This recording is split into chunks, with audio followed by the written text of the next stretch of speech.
இது வரைக்கும் ஆணு ஷானவாஸ் ஜெயிச்சாரு. ஆணு ஷானவாஸை கொடுத்துட்டு இருக்க முடியாதுல்ல. சின்ன தம்பி தானே, கொஞ்ச நாள் ரெஸ்ட் எடுப்பா, கட்சி வேலை பாருப்பா, கட்சி வேலை நீ ஒன்றும் செய்ய மாட்டேற. ஓப்பனாக அதுதான் அந்த தம்பி கட்சி வேலை எதுவுமே செய்யறதில்ல, கட்சி நிகழ்வுக்கு அவ்வளோ வர்றதில்லை. அவர் ஒன்லி இந்த டிவியில் போய் பேட்டி கொடுக்குறது இது பண்ணுறது இருந்தார். அதெல்லாம் கொஞ்ச நாள் பொறுமையாக இருக்குது. தலைமைக்கு அது கூட உரிமை இல்லையா?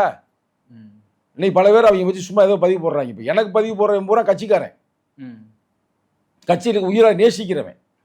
அவனுக்கு பதிவு போடுற போனால் யாருன்னா சில ஐடிவிங்க வச்சு வார் ரூம் வச்சு போட்டுக்கிருக்கிறாங்க. தம்பி நீ வாயை திறந்து பதில் சொல்லு.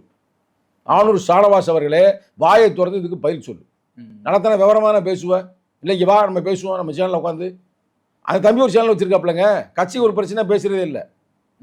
அது திமுக ஒரு பிரச்சனை பேசுவாப்புல. இதெல்லாம் யதார்த்தமானது, ஒன்றும் மறைச்சு பேசுறதுக்கு ஒன்றும் இல்லை. எல்லாருக்கும் எல்லாம் தெரியும். இன்னைக்கு எல்லாமே எல்லாருக்கும் என்ன தெரியாமையாக இருக்குது. இப்போ நானே இப்படி பேசாமல் திமுக வாழ்க, திமுக எது தப்பு செஞ்சாலும் ஒன்றும் பிரச்சனை பேசியிருந்தேன்னா இன்றைக்கி நானும் வேட்பாளர்னேன். நமக்கு அப்போல்லாம் பிச்சை எடுத்துலாம் இங்கே வேட்பாளர் வேணும்ன்றது நம்ம தலைவதி இல்லை. நம்ம உரிமைக்காக போராடுவோம்.